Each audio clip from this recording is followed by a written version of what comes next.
This is the verbatim federal courtroom testimony of the Sean Diddy Combs trial, as reported by Inner City Press. Nobody expected him. The room was tense, eyes focused on the next witness, until the back doors opened, and in walked Will Smith. Gasps echoed. Even the judge froze. No announcement, no pre-written statement. Just Will stepping forward on his own. Until that moment he had stayed silent as his name swirled through headlines, court leaks, and whispered audio recordings, said to be too disturbing to release. But something had changed. Maybe it was the rumors. Maybe it was the betrayal from people he once trusted. Maybe it was hearing that tape played behind closed doors. Whatever it was, Will was done hiding. He wasn't on the stand as a celebrity. He was there as a man who'd seen too much and said too little. And when he began to speak, the courtroom wasn't prepared for what they would hear. Because what Will revealed about Diddy, the parties, the manipulation, and the fear, wasn't just explosive, it was a warning. The testimony begins. It started like any other day of the Diddy trial. The room buzzed with low conversations. The press hunched in their designated rows, and lawyers whispered strategies as they waited for the next scheduled witness. But when the side doors opened and Will Smith stepped into the courtroom, alone, no entourage, no legal team, no announcement, the room changed. You could hear a pin drop. Some people thought it was a mistake. Others thought it was a stunt. But the way Will walked, slow, focused, with that old Fresh Prince stoicism melted away into something more raw, told everyone this was real. The judge raised an eyebrow. Diddy, who'd been smugly lounging at the defense table, suddenly looked tense. Will walked straight to the witness stand. No eye contact with anyone. He didn't even glance at Diddy. Will, I wasn't asked to come here today. I asked if I could speak. The judge allowed it. And from that moment on, the entire trial shifted. Because what Will Smith was about to say wasn't part of any media narrative. It wasn't a social media leak. It was something that had haunted him for years. Something that began at a party no one was supposed to talk about. Will, I've kept a lot inside for a long time. I've laughed on red carpets, I've won awards, I've made movies about honor and strength, but none of that can hide what I saw, what I experienced, and who made it happen. He turned just slightly toward Diddy. Will, you did. The invitation Will Smith told the courtroom that it started, like many Hollywood stories do, with an invitation. Will, it came through a mutual contact, someone I'd worked with before. The way they framed it, it was supposed to be a celebration. Diddy's birthday. Nothing wild. Just music, networking, a place where stars could unwind. I'd been to things like that before, so I didn't question it. But the moment Will arrived, he knew something was off. Will, it was at this massive mansion in the hills. Black SUVs at the front. Security everywhere. The second I stepped inside, my phone was taken. That should have been the first red flag. They said it was for privacy, to protect the guests. But it felt like something else. Like they didn't want anything getting out. He was ushered inside. Will. The lights were dim, the music low and strange, ambient, rhythmic, almost hypnotic. There were no cameras you could see, but there were mirrors everywhere. It felt like someone was always watching. Will said that after a few drinks and some casual conversation, Diddy approached him directly. Will. He said something like, "Now you're part of the family." And he smiled. That smile. It wasn't warmth. It was ownership. Will said he followed Diddy into a back room thinking they were going to talk business. Instead, what he saw shook him to the core. Will. There were people performing. Men, women. Some I recognized from film and music. Some looked young, too young. There were others watching like it was entertainment. And Diddy? He was laughing like it was the most normal thing in the world. He paused, swallowing hard. Will. I didn't know how to leave, and that was the point. Once you're in, you're in. The leash Will continued, his voice steady but hollow. Will. A few days after the party, I got a call. Blocked number. All the voice said was, "Hope you had fun, Fresh Prince." Then they hung up. He thought it was just a weird prank, until an envelope arrived at his office. It was unmarked.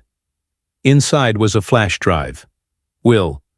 I almost didn't look, but I did. It was footage from that night, of me sitting on a couch, clearly out of it. I don't remember being that out of it, but there I was, laughing at something I couldn't even remember. There was a voice behind the camera, Diddy's voice, saying, "That's how we keep him." Will testified that the fear he felt in that moment was unlike anything he'd ever experienced. Will. I realized I wasn't invited to that party. I was initiated. He said that's when the manipulation began. Will. I'd get invites to more parties. I declined. Then suddenly, movie roles I was in, talks for. Gone. People I worked with for years stopped calling.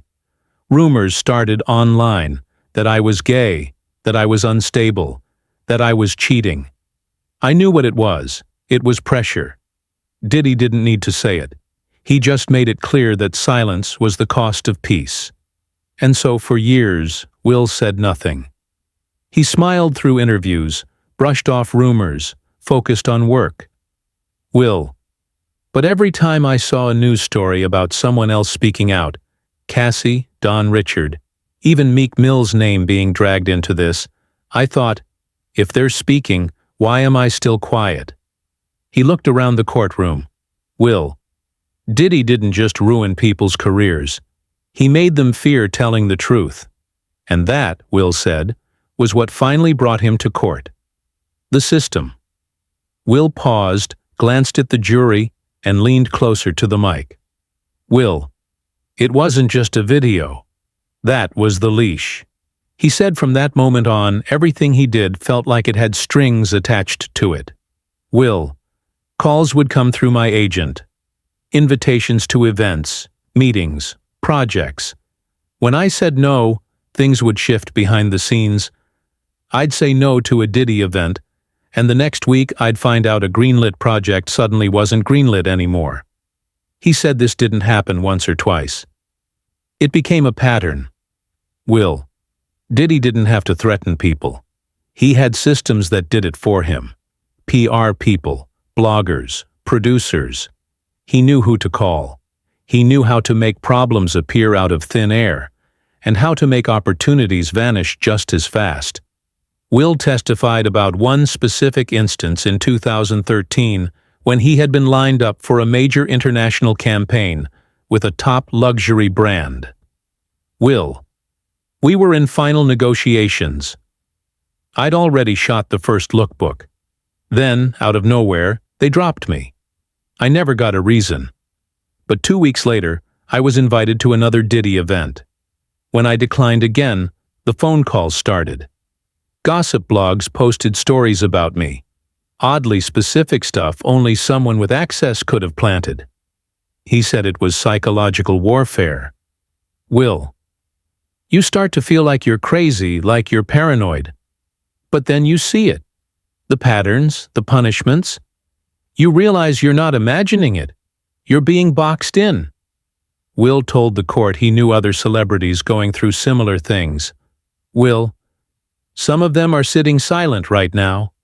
Some of them have contracts that won't let them speak. Some of them are scared they'll be exposed the same way.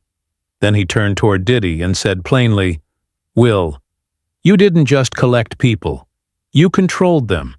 And everyone knew exactly what he meant. The industry's complicity Will didn't stop at the manipulation. He explained how Diddy's grip wasn't just over artists.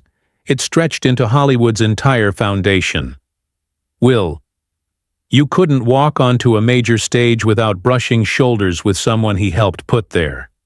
Will said he once attended a charity gala in 2016 where, behind the scenes, high-powered figures from music, film, politics, and tech were all thanking Puff as if he was the glue holding the whole thing together.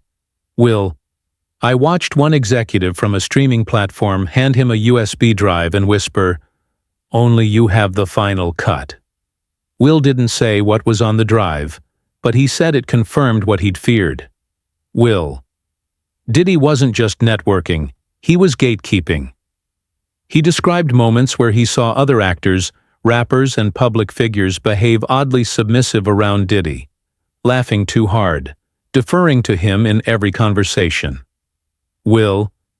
I realized a lot of people weren't his friends. They were his survivors. Will testified that one reason he stayed silent so long was because he thought speaking out would blackball him permanently. Will. But then I realized I'd already been blackballed, quietly. No official blacklist, just whispers, doubt, and doors closing. He said the only reason he stayed relevant at all was because his audience, the public, wouldn't let him disappear. Will. That's the part Puff didn't control. The people. The breaking point. Will's voice dropped to a quieter, deeper tone. Will. I stayed quiet for 20 years. I convinced myself it wasn't happening, or that it wasn't happening to me. But then the audio started to surface. He said the first time he heard about secret audio tapes being played in court, he didn't believe it. Will. Then I got a call. Not from the prosecution, not from a journalist, from someone I used to trust. They said, "Will, you're on one of those tapes. They played it yesterday. People are talking." He described feeling like the floor had dropped from under him. Will. I didn't even know a tape like that existed. But once I accepted it might be real, everything else started to connect. Will said he stayed up all night replaying memories, the party, the blackout, the envelope, the blocked numbers. Will, it was all a system, and I was one of the victims. He said the breaking point wasn't fear, it was humiliation. Will, I realized that if I didn't speak now, my silence would become my legacy. And I couldn't live with that. My kids are going to see these headlines. My grandkids might see them. I had to speak. He called the prosecution team himself. Will. I told them, I'm ready. Whatever you need, whatever questions you have, I'll answer them. He looked at the jury. Will. I wasn't just coerced. I was played. I was filmed. And I was used. Then he looked at Diddy again, this time with a sharper tone. Will. And you knew exactly what you were doing. The audio Will closed his eyes for a moment before speaking again, as if preparing to relive something he had fought to forget. Will. When the prosecution asked if I wanted to hear the audio, I hesitated. But I knew I had to. They played it behind closed doors. No press, no jury. Just the judge, the lawyers, and Will. Will. I heard myself laughing. It was hollow. It wasn't real. I sounded drunk. No, drugged. He described the background of the audio. Slow music, low voices, the occasional cheer or shout. Will. Then I heard Diddy, clear as day, saying something like, "That's how we break them in." And then I heard my name. They were saying my name while doing things I don't even want to repeat. He said it wasn't just humiliating, it was horrifying. Will. There's a difference between being embarrassed and being stripped of your humanity. That tape, it took something from me. Will's voice cracked for the first time. He looked down, collecting himself, then continued. Will, I never consented to being recorded. I never agreed to be a part of that. But Diddy recorded it. He kept it. Maybe to use, maybe just to have. He explained how, for years, he couldn't figure out why he would feel sudden anxiety when certain names were mentioned, why he had panic attacks during simple interviews. Will. Now I know it's because I wasn't crazy. I was remembering something I didn't want to remember. Will said that hearing the audio forced him to confront everything. The manipulation, the grooming, the betrayal from people who stood by and watched. and he said what shook him most wasn't what he heard. Will: "It was what I didn't remember." He looked at the jury. "Will, if you want to know how powerful Diddy is, ask yourself how someone like me could be silenced for 20 years and not even realize it." The aftermath. By the time Will's testimony hit the media, it was too late for Hollywood to do damage control. The clips from court were viral before the bailiff could even call recess. Hashtags exploded. "COD Will Speaks," #FreakOff tape, #Diddy Files. And for the first time the public saw Will not as a polished A-lister, but as a survivor. Will: "I knew once I spoke things would get ugly.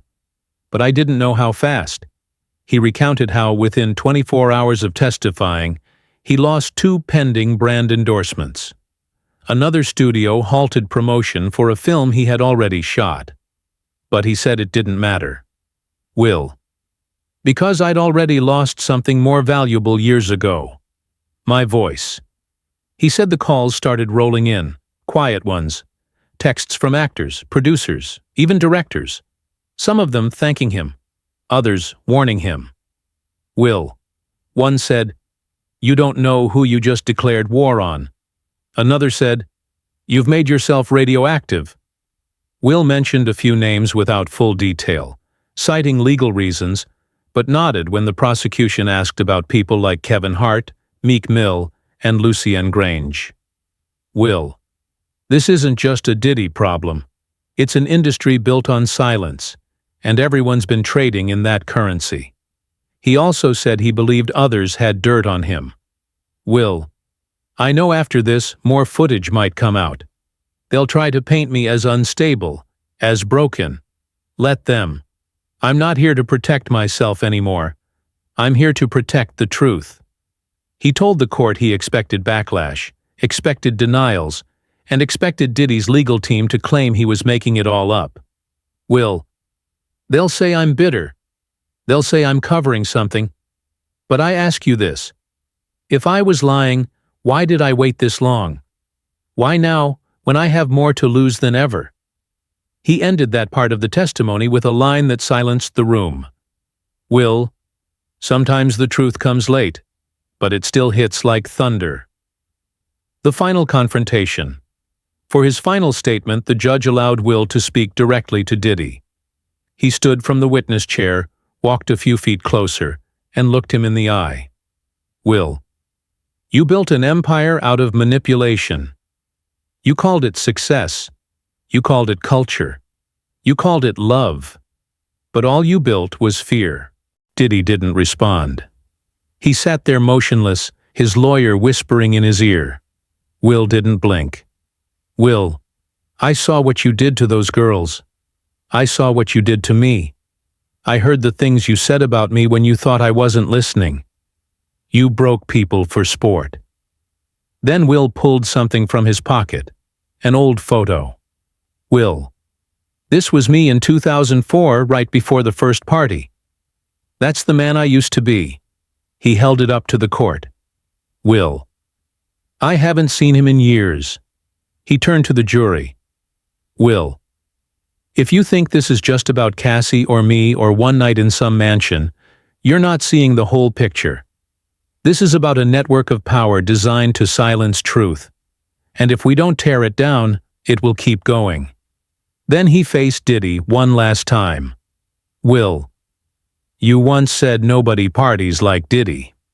Well, nobody lies like you either." He walked back to the stand, picked up his things, and exited the courtroom without looking back.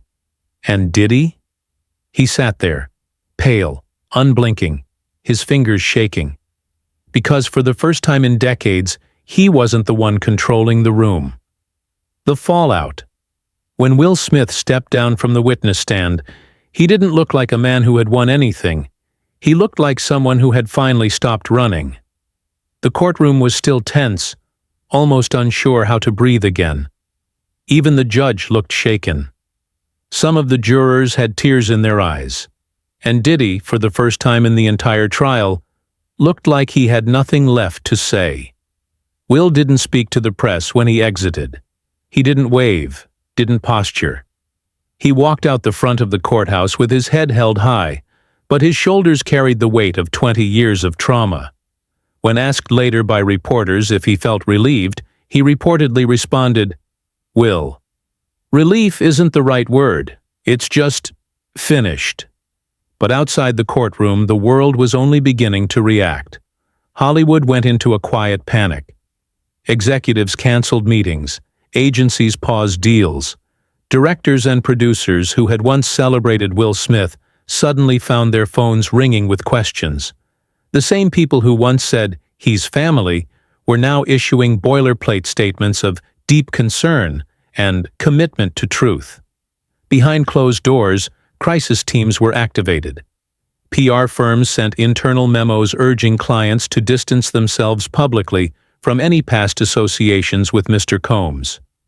And while many tried to pretend they were shocked, the internet was already doing what it does best, resurfacing the receipts. Old clips of Diddy brushing shoulders with top-tier names. Parties where everyone looked too uncomfortable to be just partying. Interviews where guests danced around uncomfortable questions. Footage of Will years ago, being interviewed and visibly recoiling when Diddy's name came up. And most painfully, dozens of clips from the Fresh Prince era, where fans now say Will looked like he was smiling through something. Fans weren't just shocked, they were furious. Furious that someone like Will had to carry this alone. Furious that for years the whispers were called conspiracy.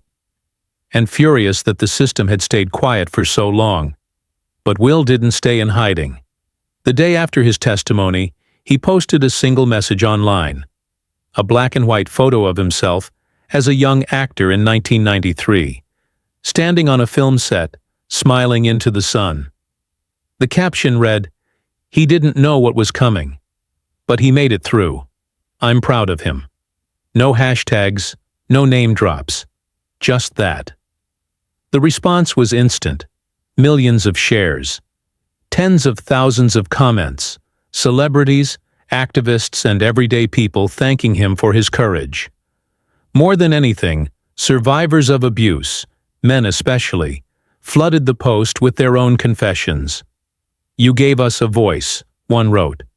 "If Will can speak, so can we." Meanwhile, back inside the court, Diddy's team scrambled. Rumors swirled that more subpoenas were going out, not just to musicians and assistants, but to executives at labels, distribution companies, even media conglomerates.